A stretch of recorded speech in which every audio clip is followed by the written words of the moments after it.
7ই ফেব্রুয়ারি থেকে 14ই ফেব্রুয়ারি এই ভ্যালেন্টাইন্স উইকটা আমার কাছে ভীষণ স্পেশাল।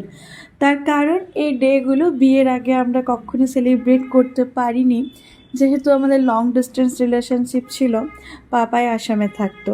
তাই বিয়ের পর যখন একসাথে আছি তখন মনে হয় এই স্পেশাল ডেগুলো আমরা আমাদের মতো করে সেলিব্রেট করি, ছোট কোনো রিজনের জন্য, যেন স্পেশাল ডেটা বা স্পেশাল মোমেন্টটা স্পয়েল না হয়ে যায়। হ্যাঁ, তাও বলে এরকমও কোনো মানে নেই যে স্পেশাল উইক বলে আমাকে পুরো উইক জুড়ে সেলিব্রেট করতে হবে বা পুরো উইক জুড়ে আমাকে বুক ভরা এক্সপেকটেশন নিয়ে বসে থাকতে হবে, এরকমটা কোনো মানে নেই। পুরো উইকের মধ্যে এক দুটো ডে তো ভীষণ স্পেশাল, যেমন রোজ ডে, ভ্যালেন্টাইন্স ডে।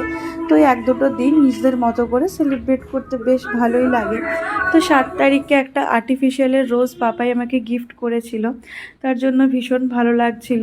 আর যদিও ফুলটা বুকে টাইপের ছিল, আমি ঘর সাজাতে ভালোবাসি, তাই ভ্যাসে রাখতে পেরে মনটা ভীষণ ভালো হয়ে গিয়েছিল। আর কালার কম্বিনেশনটাও বেশ ভালো ছিল। বাট 8 তারিখে যেহেতু সানডে ছিল, তো সেদিন আমাদের ডিনার ডেটটা আগে থেকেই প্ল্যান ছিল, কিন্তু সেদিনও যে পাপাই ক্যাফেতে গিয়ে ছোট্ট করে একটা আমাকে সারপ্রাইজ দেবে সেটা জানতাম না, ফুল আর চকলেট দিয়ে। তো ফুল তো আমার ভীষণ প্রিয়, আর সব মেয়েদেরই ফুল আর চকলেটটা ভীষণ প্রিয় একটা জিনিস। তো হাজব্যান্ডের থেকে এরকম ছোট ছোট সারপ্রাইজ পেতে কার না ভালো লাগে।